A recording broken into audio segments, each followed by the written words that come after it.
foi a solução que as forças políticas encontraram naquele momento para equacionar o problema. É muito fácil a gente julgar as coisas do ponto de vista de hoje, mas tecnicamente houve um golpe no 1º de abril, quando o Aldrin Andrade decreta a vacância do cargo. O movimento 64 não foi um movimento militar. Ele começa como um movimento civil. Os líderes eram sobretudo governadores de estado. Os militares foram entrando de pouquinho na coisa. Só que, no final, eles se precipitaram, eles nem queriam dar o golpe. Foi o Mourão Filho que se precipitou e obrigou os outros generais a entrar na coisa. Eles estavam tudo quietinhos no canto. Daí o Mourão Filho, que era um doidão, botou os tanques na rua, começou a ir em direção ao Rio de Janeiro, daí eles todos tiveram que se mobilizar. Nesse momento que os militares entram, mas com o apoio de toda a sociedade, com vários movimentos articulados, movimentos civis que sustentaram, né? A Igreja Católica, a OAB, a imprensa inteira, a UDN, vários sindicatos se articularam e apoiaram o movimento. O Goulart embarcou num avião e foi para São Borja. 2 dias depois, o Brizola também pegou um avião em Capão da Canoa, vestido de brigadiano, e foi para São Borja também. E daí, uns dias mais, eles passaram para o Uruguai. Não houve a menor reação, porque a Revolução já se consolidou naquelas 24 horas. O Brizola era deputado federal. Por que ele não voltou para Brasília? Ele tinha imunidade parlamentar. E o Goulart? Por que ele não pegou um avião e não foi para Brasília? E chegou lá e disse, olha, que eu tô aqui, ó. Não, os dois resolveram fugir. Brizola tinha planos de conspirar. Brizola pregava uma ditadura à esquerda e instrumentalizava o próprio Jango para isso. Então todos queriam conspirar. A diferença é que a conspiração que foi exitosa foi a conspiração do exército. Nenhuma resistência, nenhum movimento da esquerda, nem o próprio Partido Trabalhista Brasileiro, que era o partido do presidente, em momento algum, nos anos subsequentes, pediu a volta do Jango ao poder. Não houve nenhuma solicitação de restauração. A esquerda queria implantar um outro projeto que não era o do Jango. E nem seria jamais com o Jango ou com alguém como o Jango. Era a bola da vez, mas não era, nunca teve o perfil que a esquerda pretendia para o dia que chegasse ao poder no Brasil. Eles queriam alguém com outro perfil. E esse cara era o Brizola. E nós temos então aí o início do chamado, né, do ponto de vista dos militares, a Revolução, e do ponto de vista aí da historiografia mais recente e das esquerdas, temos o golpe militar. Então logo houve o golpe militar, se espalhou a versão de que o golpe tinha sido obra da CIA, não é isso? Quem lançou essa teoria foi um jornalista chamado Edmar Morel, no livro O Golpe Começou em Washington. E daí vem uma série infindável de livros, teses universitárias, filmes, programas de TV, assim, um massacre publicitário como nunca houve antes no Brasil. Só que tem o seguinte problema. O Ladislau Bittmann, ele diz o seguinte, ele diz que foi o escritório dele, da espionagem tcheca, que espalhou esta versão para a mídia brasileira, a qual comprou imediatamente. Oczywiście, to o tym już pisał Ladisław Bittmann, defektor z STB z 1968 roku, który zwiał do Stanów Zjednoczonych i tam zdradził tajemnicę STB, ale my znaleźliśmy potwierdzenie w archiwum praskim. Eles fomos nós que inventamos isso, mas nós não conseguimos localizar nenhum agente da CIA no Brasil, então forjamos uma carta que teria sido enviada pelo chefe do FBI, não da CIA, J. Edgar Hoover, ao seu agente no Brasil.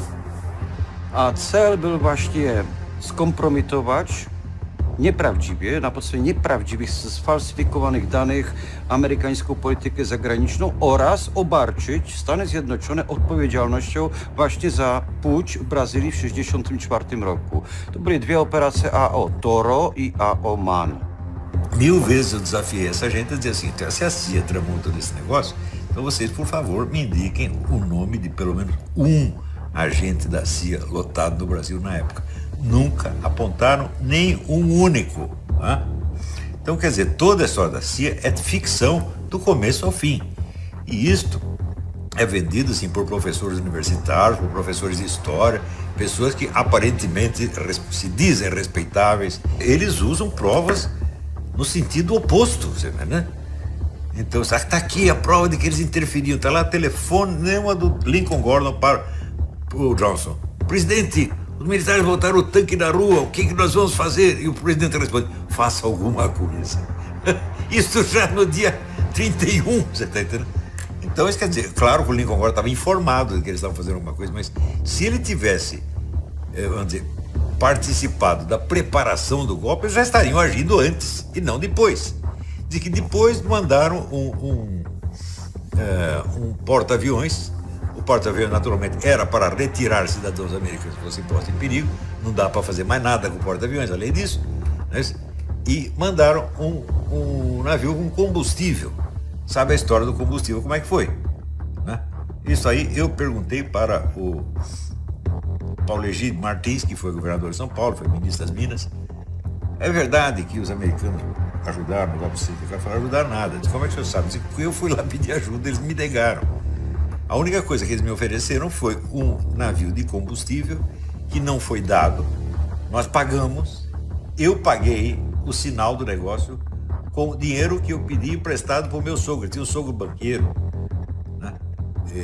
Pedi dinheiro emprestado para o meu sogro e dei lá o depósito e eles nunca devolveram sequer o depósito. Isto foi a ajuda americana, bela ajuda americana. Né? Declarada a vacância na presidência da República, quem assumiu o cargo foi o presidente da Câmara dos Deputados, Ranieri Mazzilli.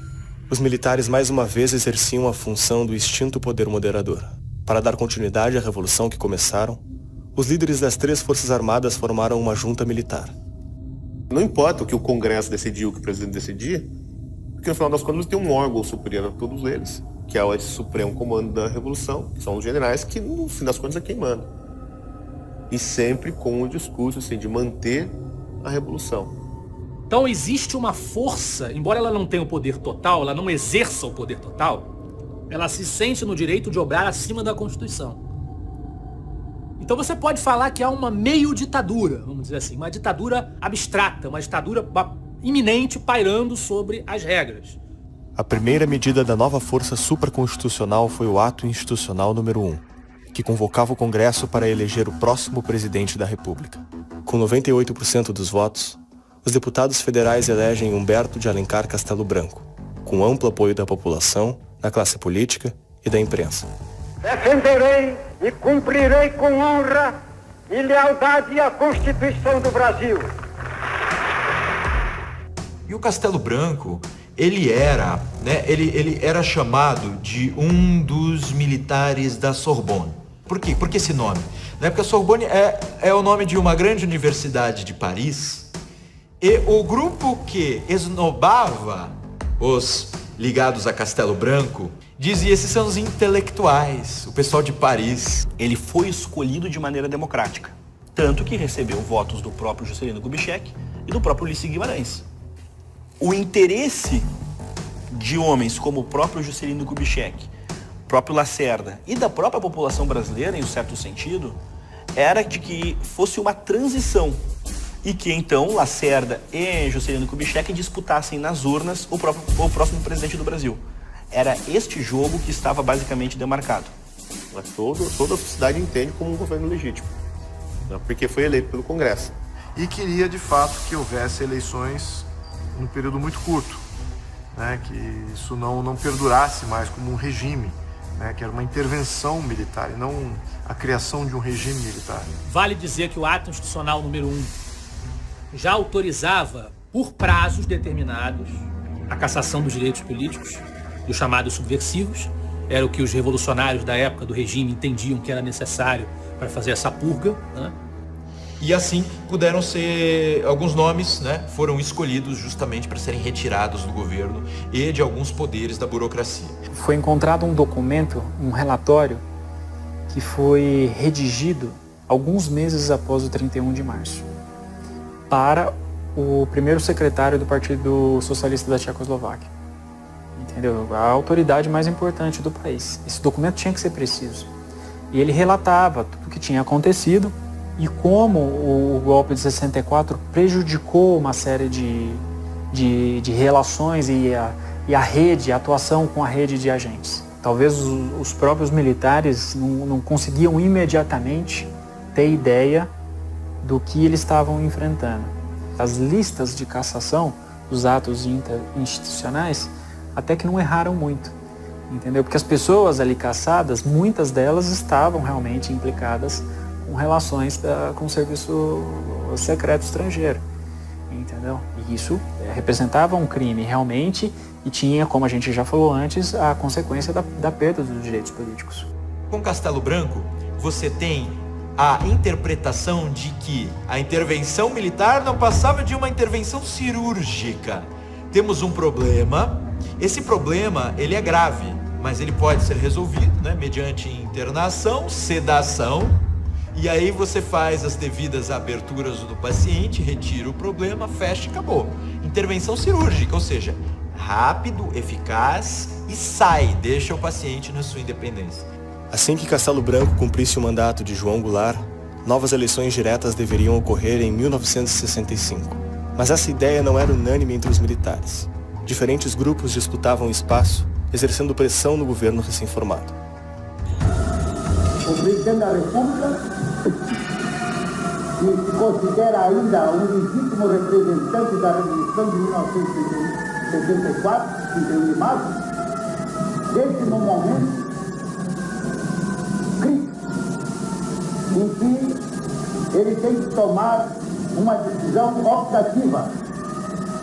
Ou a revolução continua, ou a revolução se desagrega. A ala chamada Linha Dura, a mais radical entre os militares, se saiu vitoriosa e derrubou essa ideia. O governo de Castelo Branco teve o seu mandato estendido. As eleições previstas foram suspensas e foi decretado o ato institucional número 2. Agora, a eleição do presidente seria permanentemente feita pelo Congresso e apenas 2 partidos poderiam existir no sistema político. Bipartidarismo, você passa a ter a Arena representando o governo e o MDB seria uma oposição consentida. Mas era uma oposição consentida que às vezes as pessoas exageram, como se os MDBistas fossem pianinho, falavam nada contra o governo, fingia que era oposição. Mas eles falavam no parlamento, atacavam no parlamento o governo militar. Sim, havia vitalidade nessa oposição. Existem documentos e existem vertentes que dizem que núcleos da esquerda estavam dentro do MDB de uma maneira intensa. No primeiro momento eles salvaram. Realmente eles desmantelaram a Revolução Comunista. Sim, mas começaram a fazer cagada no dia seguinte. Todo mundo tinha a expectativa de que haveria novas eleições em 6 meses. Ninguém pediu para eles tomarem o poder. Aí fizeram o segundo golpe dando golpe. Né? Curiosamente, quando sai essa decisão de que o mandato vai ser prolongado por mais 2 anos e a eleição vai ser indireta, né, o Carlos Lacerda, ele profetiza, né, ele diz que se isso acontecer, vai se instalar uma ditadura militar no Brasil que durará 20 anos. Quando chegou a vez das eleições para governadores e prefeitos, a oposição aos militares conseguiu a vitória em estados importantes. Percebendo a derrota política, o governo e o Comando Supremo decidem baixar mais um ato institucional. O novo ato estendia as eleições indiretas para os governadores estaduais, que passavam a ser eleitos por seus respectivos deputados. Os governadores eleitos nomeavam os prefeitos de cada capital. A linha dura do exército avançava cada vez mais no controle das instituições. O Castelo Branco, preocupado com a ascensão da linha dura, ele quer institucionalizar o quanto ele puder o regime. Já que esse regime não vai acabar comigo, eu não vou conseguir passar o poder para os civis, já que é assim, então eu preciso institucionalizar o sistema para que haja limites, para que haja regras.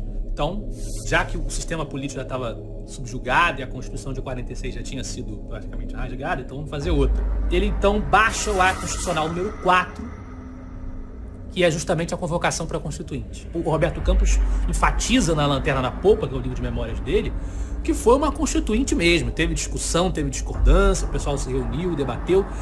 Então, ele consegue baixar essa Constituição, que é praticamente o último ato importante do governo do Castelo. O mandato de Castelo Branco chega ao fim. A corrente política dos sorbonistas sai do comando e deixava a vaga para um sucessor adversário. A eleição de Arthur da Costa e Silva marca a primeira vez que a linha dura chega ao poder no Brasil, trazendo uma ideologia responsável por profundas mudanças na política brasileira. A Costa e Silva, que era essa figura que lá atrás já tinha essa índole autoritária, era uma figura que não se dava bem com Castelo Branco, que tinha a intenção muito bem definida de fazer com que o regime rompesse com o modus operandi do governo castelista. Tecnocracia total.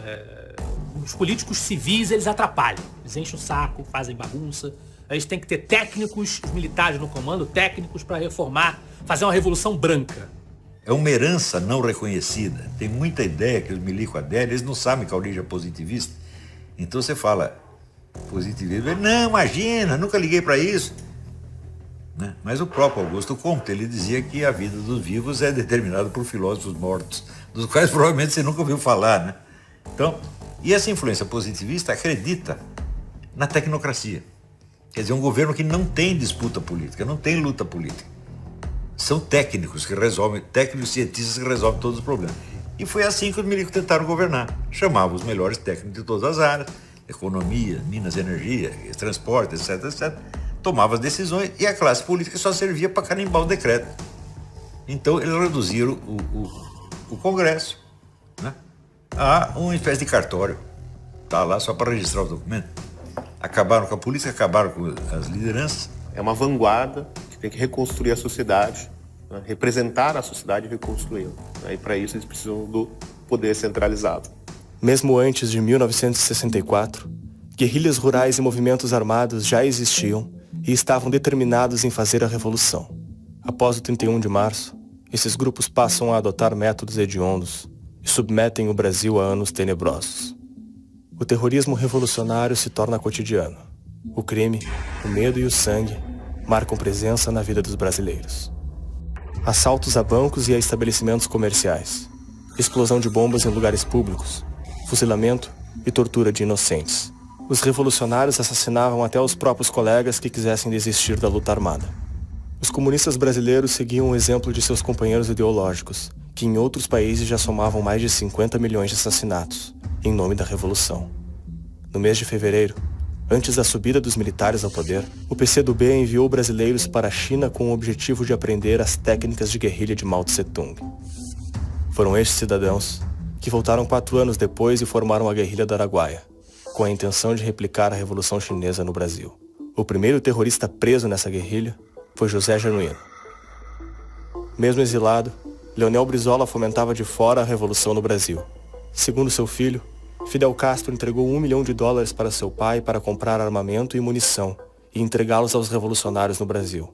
Bandidos e terroristas, hoje reverenciados como heróis nacionais, sequestraram, torturaram, assassinaram inocentes em nome de seus ideais. Essa é uma verdade pouco noticiada nos anos seguintes pela imprensa e academia brasileira, que tratou tudo como uma luta contra a ditadura e pela democracia.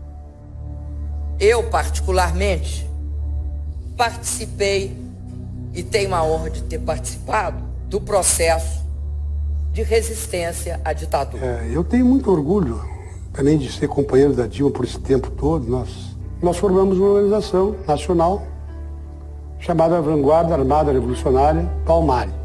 Nós praticávamos ações de expropriação, que nós chamávamos dos bancos. Nós íamos buscar dinheiro nos bancos, nós queríamos ter dinheiro para comprar armas. Fizemos ações em quartéis também, alguns quartéis, para pegar armas. Ninguém, no fundo, queria a democracia estrategicamente. Todo mundo queria, na verdade, o socialismo. Não é? Buscava-se uma outra ditadura, que era a ditadura do proletariado. E que nós não éramos exatamente contra a ditadura, nós éramos contra a ditadura militar burguesa, mas nós éramos a favor da ditadura do proletariado. Isso ninguém diz, mas tem que dizer, faz parte da nossa história. É a mentira que, de tão repetida, tornou-se história. Mais tarde, as narrativas históricas vão ficando cada vez mais deturpadas em relação a esse período, até o ponto de hoje, infelizmente, parecer ponto pacífico que gente como a Dilma, por exemplo, tivesse lutado pela liberdade ou pela democracia ou pelos direitos humanos. Isso é uma falsificação histórica. Derrubar o regime era o pretexto utilizado ao atrair militantes para a causa principal: instalar a ditadura comunista. Eram dezenas de grupos que, com brutalidade e frieza, cometiam atrocidades contra o povo brasileiro. Entre os grupos terroristas que tiveram maior destaque neste período sombrio estavam ALN, Colina, o MR8, PCdoB, VPR, Par Palmares e MRT. Estes grupos eram formados por pessoas que protagonizaram nos anos seguintes a política no Brasil. Entre elas está Dilma Vana Rousseff, que pertenceu aos grupos Polop, Colina, Bar Palmares e virou presidente do país em 2011. Os grupos que Dilma participou foram responsáveis por diversos atentados, assaltos, sequestros e assassinatos. Outro nome que protagonizou o terrorismo brasileiro foi Carlos Marighella. Junto com grupos ligados à teologia da libertação, foi responsável pela criação do grupo terrorista mais perigoso do país, a Aliança Libertadora Nacional. Autor do livro Mini Manual do Guerrilheiro Urbano, publicado em junho de 1969, Marighella divulga todas as táticas e objetivos dos grupos terroristas que seguiam à risca seus ensinamentos cruéis. Matar policiais e membros do exército, preparar bombas, assaltar, sequestrar, fazer terrorismo e executar colegas que desertassem. No ano de 2013, Marighella foi homenageado em sessão solene no Senado Federal, pelo que chamaram de luta social, assim como filmes exaltando seus feitos foram produzidos pela esquerda, que aplaude e comemora a barbárie e a criminalidade. No dia 4 de setembro de 1969, a Aliança Libertadora Nacional de Marighella e o MR8 de Franklin Martins sequestraram o embaixador americano Charles Elbrick, com a exigência de que criminosos presos fossem soltos. Sem opção, os militares aceitaram o pedido e liberaram 15 presos.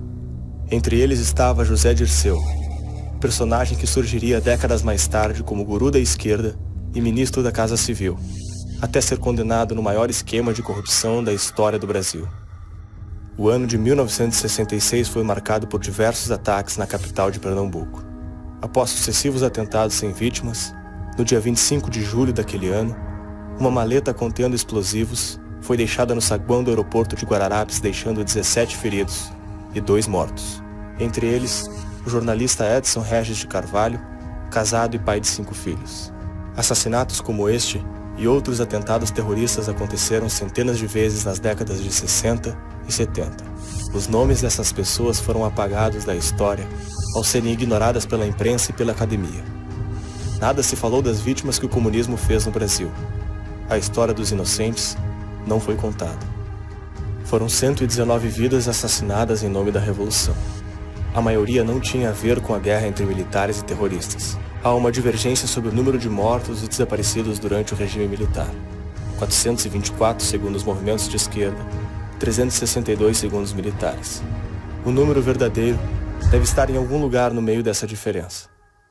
Com o terrorismo comunista cada vez mais crescente, a esquerda radical deu o pretexto para que a população sentisse medo e a linha dura do exército conseguisse expandir o seu poder. E foi nesse ambiente de guerra que psicopatas, torturadores e criminosos de ambos os lados se valiam para praticar as suas perversidades em nome de uma causa ou de outra. A tortura contra opositores já era presente na política desde a ditadura de Getúlio Vargas. Infelizmente, ela não teve o seu fim no regime militar. A guerra travada pelos terroristas expandia as justificativas para a repressão por parte do exército. Do outro lado, permitia que o movimento estudantil usasse os mortos em combate para construir a ideia de que a tortura era uma política de Estado, fazendo dessa bandeira seu instrumento político e sua publicidade. O exagero fez parte dessa instrumentalização. Algumas pessoas que constam como desaparecidas, na verdade se autoexilaram ou eram delatores que ganharam uma nova identidade do governo para não serem mortas pelos próprios ex-companheiros de guerrilha. Não é preciso justificar tortura e ditadura para reconhecer que crimes foram cometidos. Os objetivos das guerrilhas eram claros, e a democracia não estava entre eles. A palavra sequer aparece nos livros, discursos e debates da época. O governo de Costa e Silva sofria forte oposição. Das manifestações estudantis aos atos terroristas, o governo se via cada vez mais isolado. Ele reúne o seu ministério para discutir medidas duras, e aí apresenta um projeto do Ato Institucional número 5, que dava ao executivo o poder de acabar com os outros poderes se necessário, assim, sempre que necessário, fechar o Congresso, intervir nos magistrados, nos juízes, relativizava o habeas corpus, que é muito perigoso. A ideia de que o AI-5, por exemplo, surgiu para poder combater a guerrilha é fantasiosa, porque os dispositivos constitucionais que existiam permitiam o combate da guerrilha. Eu vi como a Itália, a França, a Alemanha souberam dominar movimentos terroristas sem perder a sua essência de regimes democráticos. É possível, sim. É possível combater o terrorismo militante, covarde, assassino, sem que esses países deixem de lado o respeito à lei, à ordem e à democracia. Havia manifestações, havia guerrilha, mas a reflexão que fica é, será que era preciso um AI-5 para combater isso tudo? Será que manifestações justificam um AI-5? Começa por aí? Ter gente na rua, seja de esquerda ou de direita, para protestar contra um governo, justifica você fazer um fechamento total do sistema político? O próximo grande passo da Frente Ampla é começar a luta dentro da lei pela recuperação do direito do povo votar. O Lacerda é caçado, preso, faz greve de fome, e aí falam para ele que essa greve de fome não vai dar em resultado nenhum, ele para, depois ele é solto, mas continua sem seus direitos políticos. E esse é o fim do Lacerda como político, que ele não vive para ver os seus direitos serem recobrados. Ou seja, começa a tomar forma de uma maneira mais definitiva e irresgatável, né, a aniquilação das lideranças civis. O regime começa a assumir a cara que a linha dura queria. Um regime tecnocrático, um regime dos militares, promovendo desenvolvimento de cima da sociedade, das instituições e da economia. A partir daí, não há como tratar essa situação política, tecnicamente falando, de outra forma que não como uma ditadura. Há uma ditadura militar no Brasil a partir de 68.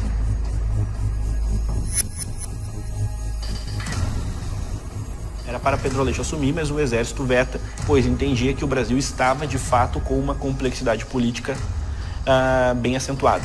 A complexidade ela era real, mas muito por culpa do próprio exército. Assume uma junta militar, são 3 generais ali, 3 ministros de diferentes forças armadas. Nós cuidamos aqui do país até ter eleição 69 para eleger o próximo presidente. O MDB, percebendo a hegemonia da linha dura, o MDB nem se arrisca, nem se atreve a lançar a candidatura de oposição. Em protesto, eles se abstêm, abandonam o parlamento e deixam o presidente ser eleito como se quiser. Né? E quando você chega em Médici, você tem a tentativa de continuar, né, por meio daquilo que o Costa e Silva tinha feito, o nacional desenvolvimentismo. Esses presidentes, lembra que eu tinha dito que um grupo dos militares zombava do outro? Esses presidentes, Costa e Silva e Médici, eles eram considerados aqueles da linha dura. Mas não podemos entender que eles eram brucutus, jumentões, assumindo o poder. O Médici era aplaudido em qualquer circunstância esportiva, onde quer que ele estivesse presente. Ele era aplaudido por todos. Ele tinha uma presença de palco que era impressionante, a começar pelo seu próprio timbre. A voz dele era uma voz impactante. Fé no que havemos de construir juntos para o bem-estar dos nossos povos e confiança comum na causa da justiça, do progresso e da paz. É esta a mensagem que trago do povo brasileiro.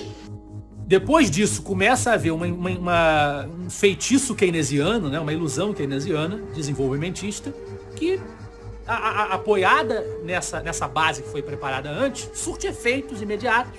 E a população se sente, o país, realmente a economia se agiganta, se torna uma das maiores economias do mundo, e o mundo começa a olhar para o Brasil até com interesse, com curiosidade. As taxas de crescimento pareciam surreais. Superaram 10% e num determinado ano, se eu não me engano, beiraram 14%. A que se deve isso? O Brasil vinha tomando recursos externos e estava usando todo esse dinheiro e cruzeiros criados aqui para tentar alavancar ainda mais o crescimento. O governo militar tinha aceitação quase total.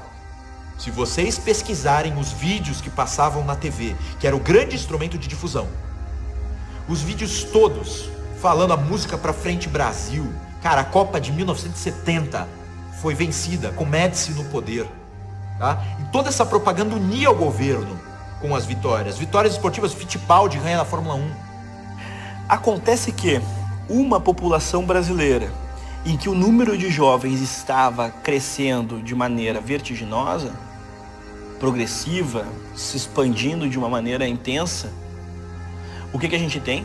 A gente tem um caso de um diálogo que os militares tinham, do ponto de vista da publicidade, restrito a um tipo de público. Chico Buarque, Gilberto Gil, eles conseguiram dialogar muito melhor com o jovem. Os militares apelaram, em certo sentido, para aquela máxima de Nelson Rodrigues: jovens envelheçam. Acontece que os jovens queriam maio de 68 aqui. Eles não queriam envelhecer.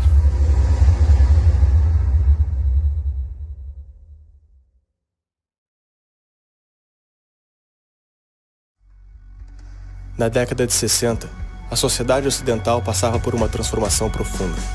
Crenças, valores e tradições que se acumularam durante os séculos passaram a ser contestadas. O movimento hippie dos Estados Unidos, os acontecimentos de maio de 68 na França, são reflexos dessa revolução cultural que ocorria no Ocidente, quando jovens e estudantes protestavam e entravam em confronto com a polícia exigindo mudanças sociais.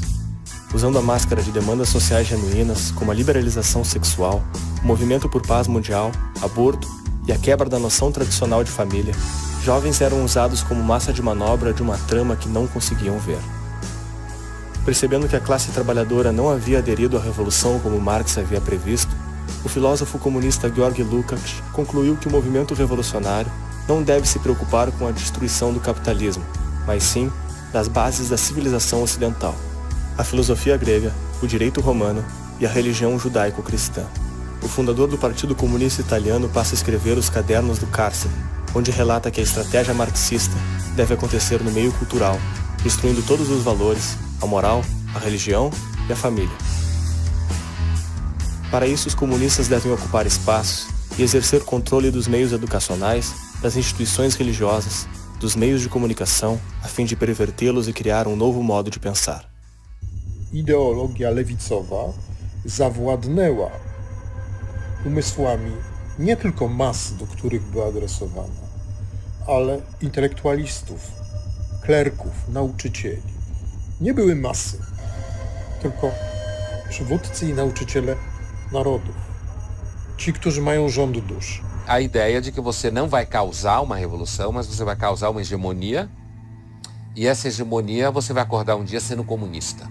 Tipo assim, né? Porque vai haver uma normalização de uma visão de mundo, e essa normalização vai causar aquilo que o comunismo teria fracassado no seu primeiro momento através da luta armada. Tudo isso deveria ser feito de maneira silenciosa, para que as pessoas fossem conduzidas a essa hegemonia cultural sem que percebessem, passando a raciocinar nos termos da linguagem socialista sem se dar conta. Se o socialismo econômico falhou, se as ditaduras comunistas todas acabaram em genocídio, foi na guerra cultural que a esquerda conseguiu seu grande triunfo. O Brasil vai virar o país mais gramscista do mundo. Itália e França, que são dois países onde o gramscismo pegou, nunca chegaram ao nível de gramscismo brasileiro. Qual que é a grande questão do gramscismo? O que ninguém entende disso no Brasil? A melhor forma de você ser um gramscista ortodoxo é nunca tendo ouvido falar em Gramsci. Ele quer hegemonia. Ele não quer a revolução da caserna. Ele não quer coturno. Ele não quer uniforme. Ele quer uma cultura onde você sempre vai repetir os mesmos termos. Por que hoje toda esquerda fala sempre machismo, racismo, homofobia? Isso é gramscismo. As ideias do Antônio Gramsci chegaram no Brasil a partir de 64, 65, graças ao Enio Silveira. Nós precisamos montar um movimento sindical, um movimento cultural. Quando começa a conversa das guerrilhas, a esquerda ela se biparte. Não é um conflito, mas uma espécie de divisão de trabalho.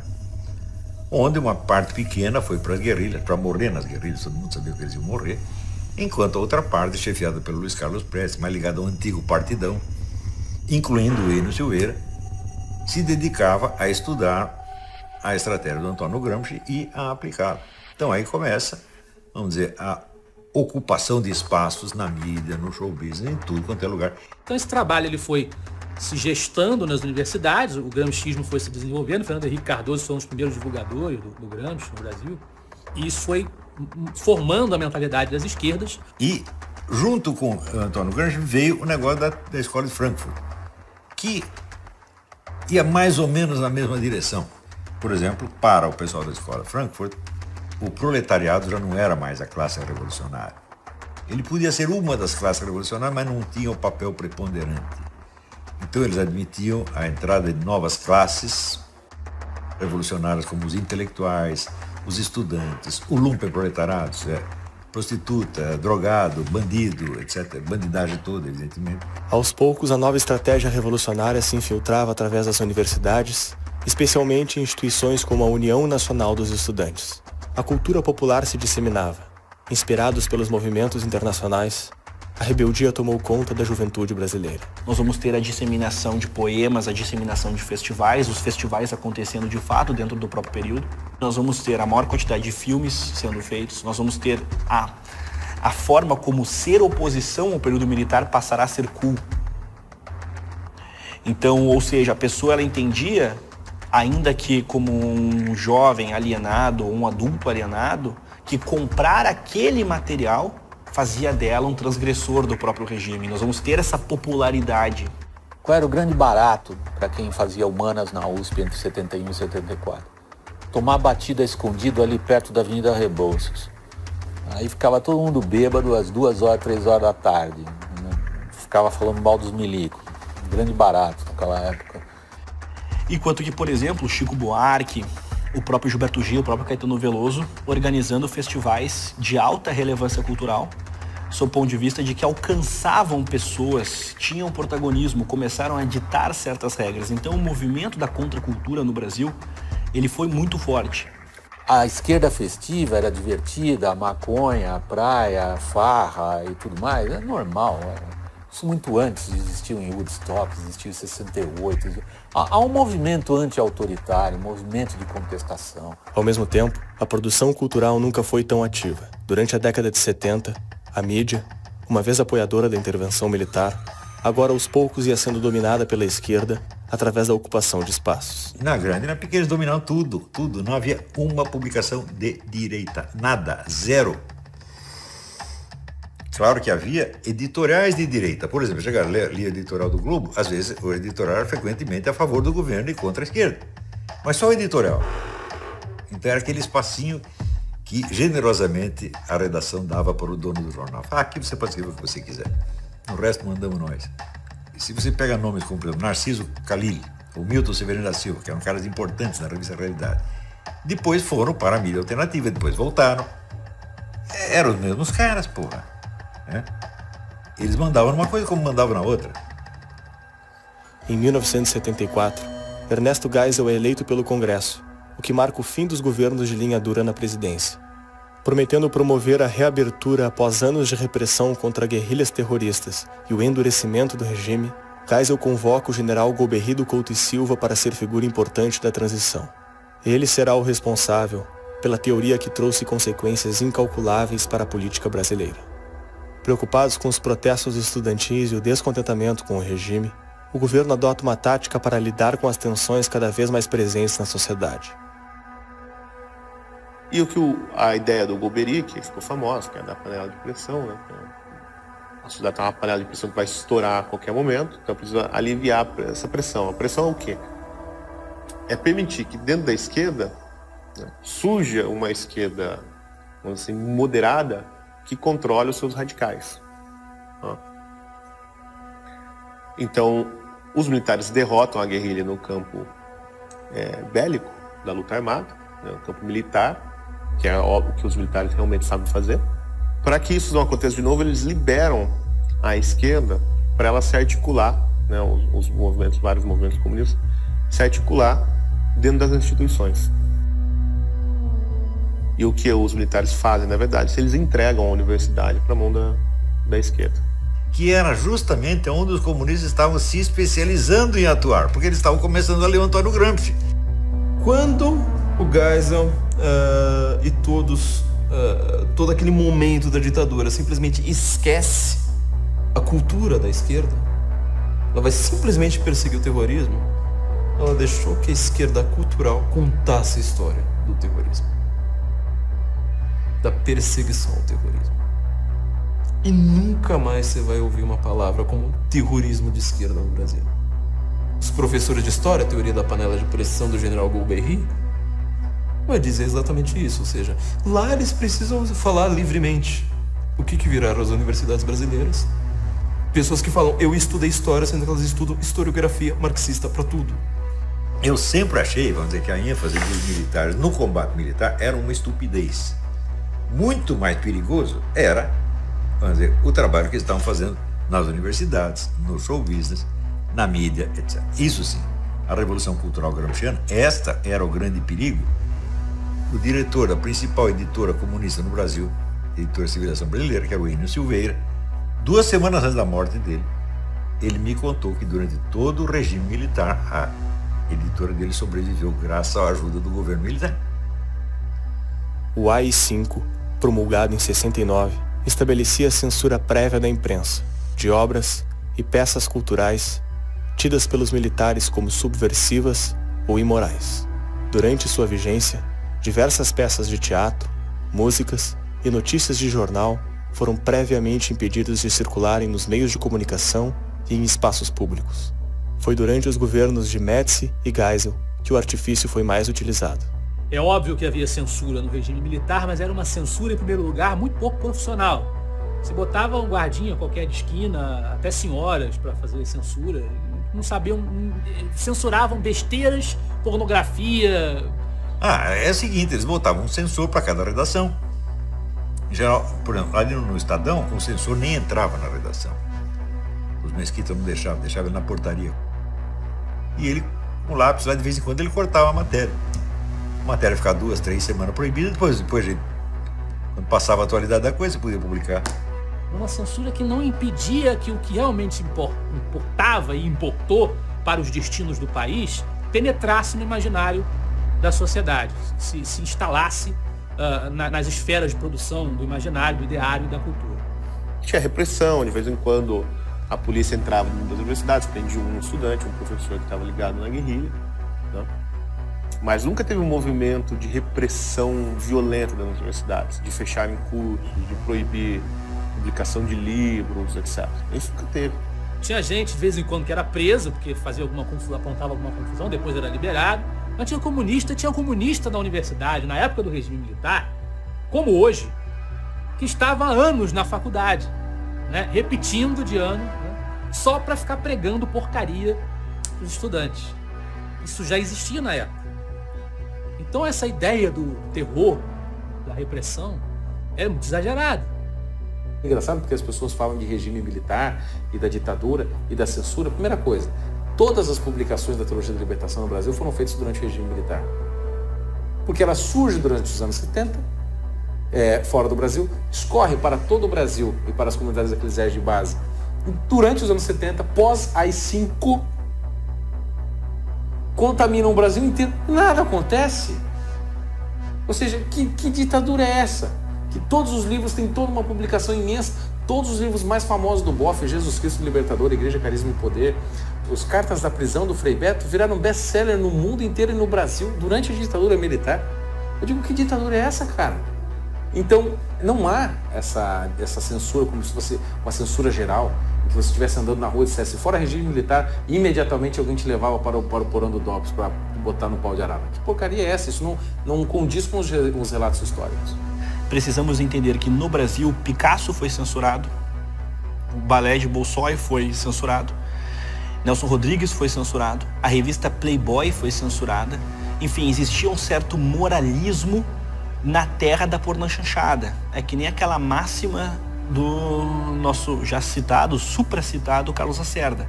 Você às vezes quer citar Shakespeare na terra da Dercy Gonçalves. O Brasil não é simples, então existia um falso moralismo que a esquerda cultural, soube explorar muito bem. E de fato, com o crescimento da própria censura, e uma censura muitas vezes abjeta, errando o próprio alvo, vide Nelson Rodrigues, ainda que o intelectual não fosse de esquerda, uma Raquel de Queiroz, por exemplo, ela terá queixas com o período militar. Gilberto Freire terá queixas. João Camilo de Oliveira Torres, em um período anterior, terá queixas. Gustavo Corsão terá queixas. Então, por mais que o intelectual ainda tivesse antipatia e fosse de oposição à esquerda, no que envolvia a defesa do período, eles eram bastante receosos em estabelecer. É que hoje a narrativa é de que, assim, acho que os militares eram à direita. O que, no meu entender, é errado. Assim, os militares, eles eram um movimento revolucionário. O governo Geisel marca o fim do milagre econômico. O primeiro choque do petróleo causa uma crise internacional que atingiu o Brasil frontalmente. Apesar disso, o governo não abandona suas políticas econômicas desenvolvimentistas, cria várias estatais e regula o mercado, levando ao aumento da inflação.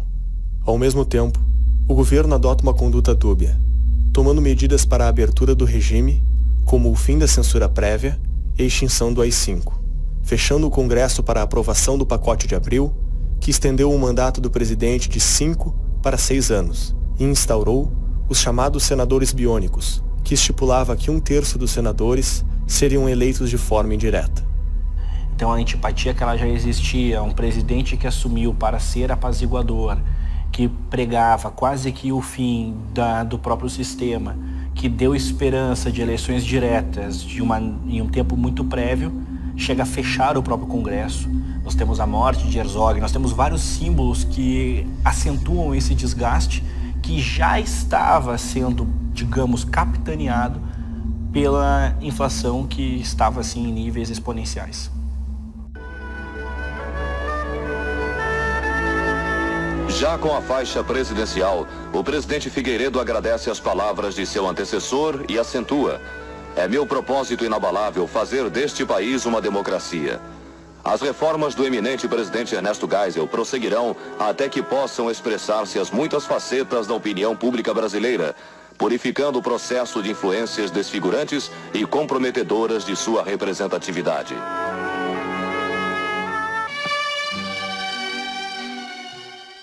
Ele assume a presidência com a missão de acabar com tudo aquilo, né? De pôr fim ao regime. O regime já estava cansado, a inflação estava lá em cima, o Figueiredo ainda encara outra crise, outro choque do petróleo. Quer dizer, é uma situação dramática para o governo organizar as contas. Então o Figueiredo também ainda luta com o resquício das intenções da linha dura de não deixar o regime se abrir. A gente tem o atentado do Rio Centro no governo Figueiredo, que muito provavelmente foi coisa da linha dura e não da extrema esquerda, né? A linha dura querendo segurar o processo, mas o Figueiredo fala: eu prometi que vou abrir, vou entregar, farei deste país uma democracia. Entre as propostas da abertura democrática de João Figueiredo estava a anistia, que perdoava os crimes cometidos na guerra civil entre militares e comunistas. Espero ver os anistiados reintegrados na vida nacional. O que a lei da anistia determinava era que passamos a borracha para todos os lados, para a sociedade poder se pacificar e seguir em frente, e depois, aos olhos da história e não da justiça, né, as pessoas julgarão os fatos, as circunstâncias, as escolhas difíceis que as pessoas têm que fazer em contextos diferentes, entendendo que o mundo era um mundo diferente. Sem isso, haverá injustiça e anacronismo, sem sombra de dúvidas. E voltam lideranças que eram todas de esquerda. O próprio Brizola era uma delas. O Geisel e o Golbery, inclusive, preocupados com a volta iminente do brizolismo, quando houvesse essa anistia, eles até com isso, eles facilitavam a atividade sindical, por exemplo, do Lula. A greve de trabalhadores organizada, principalmente na região do ABC, nós vamos ter um impacto muito grande, tanto é que nós temos a época da greve, no artigo definido, a greve. A ponto de se transformarem, casadas com teologia da libertação, com gramscistas explícitos, formarem ali o PT, mais à frente. O PT logo seguiu um caminho, como dizem as atas do Foro de São Paulo, né? Fazer na América Latina o que não deu certo, o que não funcionou no leste europeu. Está lá na ata deles. Morre o Jango, morre o Lacerda e morre o Juscelino Kubitschek. E o Brasil acaba não tendo muitas alternativas de um centro ou de uma direita mais, de um anticomunismo mais liberal. Então o Figueiredo, ele ao mesmo tempo dá conta da anistia, dá conta da liberação dos partidos para uma disputa regulada. Então você tem a Arena se transformando no PDS, o MDB se transforma em PMDB, você tem partidos que vão surgindo, o PP, PDT e o próprio PT. Os partidos vão surgindo tentando representar interesses diversos e, na verdade, muitos deles são bem parecidos. É um prenúncio do que seria o depois, como Roberto Campos fala, o multipartidarismo caótico da nova república. O Roberto Campos divide a nossa história, a partir do João Goulart, a partir da República de 46, entre um pluripartidarismo inorgânico, que era o sistema na época entre 46 e 64, o bipartidarismo constrangido, que é o sistema do regime militar, depois o pluripartidarismo regulado, a disputa regulada, que é o que acontece aí no governo Figueiredo, e finalmente o pluripartidarismo caótico da nova república. Olha só que curioso. Não. Você teve 20 anos de ditadura militar, né, supostamente repressiva, anticomunista, etc. Mas quando o regime cai, só existe uma força política organizada, que é o PT. E ele abriga, então, o PT abriga dentro de si aquelas várias correntes revolucionárias radicais que surgiram dentro do regime, que foram esmagadas na guerrilha. O PT começa a absorver isso como tendências. Né? Todos os outros partidos que supostamente de direita, PFL, PP, isso é besteira. Né? Todos partidos fisiológicos de políticos que tinham cargos, né? E não tinha nenhuma representação na sociedade. Mas não eram partidos de massa. 1, 2, 3, 4, 5 mil, queremos eleger o presidente do Brasil. 1, 2, 3, 4, 5 mil, queremos eleger o presidente do Brasil. Ela foi possível porque o povo estava sentindo a inflação. Se não fosse por isso, a camada de classe média brasileira continuaria apoiando o período militar, pois não vão para a rua se o bolso não for afetado. A história brasileira é assim. E nas manifestações das diretas já, se você olhar os vídeos, é claro que tinha gente comum defendendo as eleições diretas, não estou dizendo o contrário. Mas se você olhar as bandeiras, você vai ver a bandeira do PT, bandeira de extrema esquerda a rodo nas manifestações das diretas já.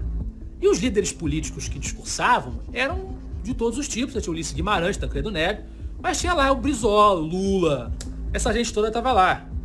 E eles é que encorpavam um grupo de entusiasmados, né, com essas vertentes ideológico-partidárias, que encorpavam aquele processo, aquela pressão por uma abertura.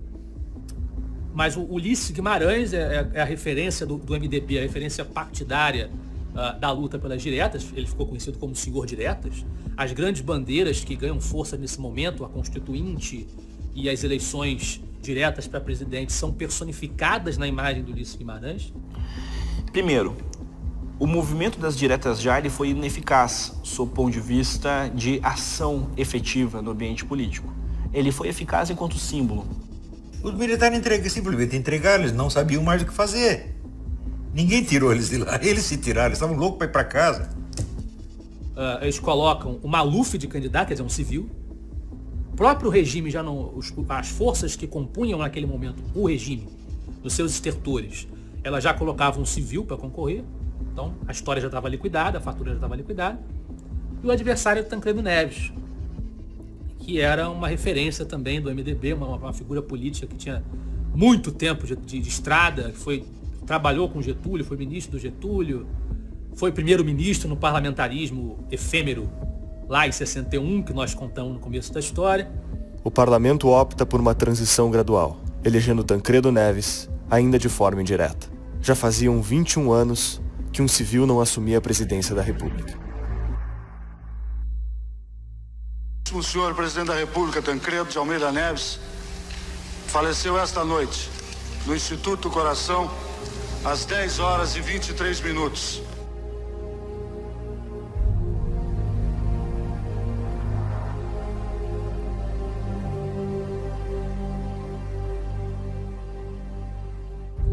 Nós olhando para trás, avaliando em conjunto, nós pensamos, questione-se como se queira, os caminhos que elas escolheram, os meandros e as especificidades desse caminho. Tomaram decisões difíceis, precisam ser julgadas levando isso em conta, levando a dificuldade da decisão em conta, levando a dificuldade do cenário em conta, levando em conta que havia uma disputa de civilizações no mundo em jogo, de ideais de civilização em jogo, e ao mesmo tempo, quantas oportunidades foram perdidas ao longo desse período.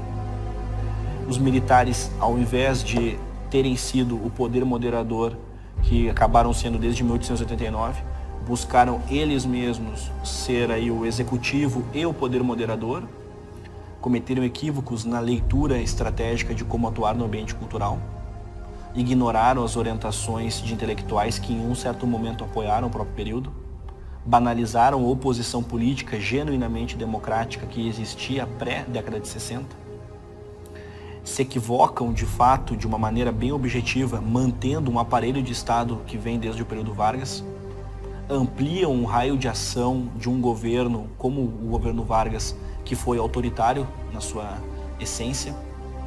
Esta estrutura, ela não termina com o fim do período militar. Então as pessoas, elas não adquiriram uma democracia plena.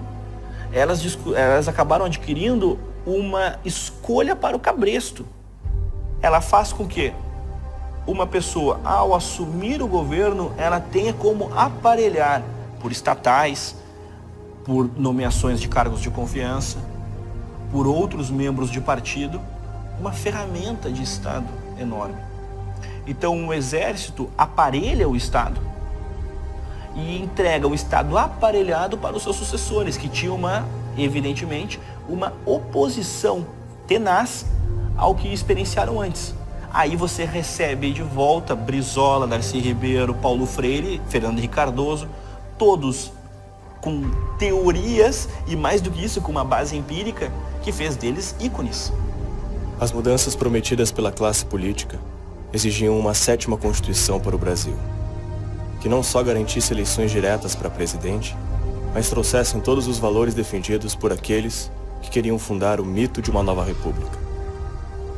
Com a lei da anistia e a revolução cultural nas universidades, os desguerrilheiros intelectuais de esquerda e antigos políticos assumiram o papel de botar em pauta a nova Constituinte. Com o total desgaste das lideranças conservadoras e liberais, apenas um lado protagonizou o debate e a redação que dava forma ao novo Estado do Brasil. O entusiasmo de colocar as propostas dos movimentos sindicais e da militância organizada de novos partidos como PT, PDT e MDB deu causa à escrita da 2ª maior Constituição do mundo. Propostas que colocaram o Brasil à beira de uma guerra civil, que provocaram uma intervenção militar, voltaram como regras de Estado. As antigas reformas de base de João Goulart, a relativização da propriedade privada e o Estado que garantia tudo, tornaram-se cláusulas pétreas na vida de todos os brasileiros. Era aquele texto, era aquela carta, aquele documento existindo e determinando benefícios, direitos, vantagens. É o que amarra o Brasil. O Roberto Campos disse que quando viam impresso na gráfica do Congresso a Constituição e foram entregar a ele disse, mas ainda tem lista telefônica? Porque quando você promete gratuidade para todos, o que você vai conseguir entregar é mediocridade para todos. De um lado, construir a várias mãos a versão que lhe convém. No outro lugar, manter viva a chama de momentos em relação aos quais os partidos de esquerda no Brasil conservam todos uma certa nostalgia. Essa nova república, no fundo, é uma farsa, é uma burocracia tremenda. E o povo tá fora. Então você tem essa burocracia tremenda querendo se proteger, e para se proteger eles precisam proteger o quê? O mito fundador da nova república. Eles precisam insistir na tese de que esta nova república foi fundada para o cidadão e contra um ditador. E qualquer pessoa que os contrarie é ditador. Partidos como o PCdoB, que tem na sua essência o maoísmo, que democracia é essa, em que você debate com o maoísta? Eu nunca vi eles terem um sentimento humano para com as pessoas que eles mataram. Quando tem, o sujeito abandona, como o Gabeira, por exemplo. O Gabeira se tocou, falou, o que nós estamos fazendo, pô? Nauczycielka, jeśli historia ma być nauczycielką życia, to musi być oparta na prawdzie. Niezależnie, czy jest ona dobrze widziana, czy źle widziana.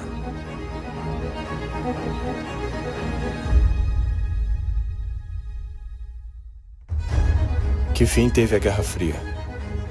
Se fizemos parte dessa guerra, se impedimos uma revolução, foi com a ajuda do quarto poder do Brasil, o Exército. Por 21 anos, essa justificativa manteve o poder na mão dos militares e foi berço de novas consequências. A Revolução se transmutou das armas para os livros, transformou um lado da guerra em Marte, fez da história propaganda, panfletou nas escolas, na mídia, nas universidades. Formou a nova geração brasileira. Essa geração foi trabalhar nos meios de comunicação, nas editoras e na educação do Brasil. A hegemonia quase apagou o passado e perpetuou uma narrativa. Um lado da guerra foi herói e o outro, opressor. O que fizeram os heróis?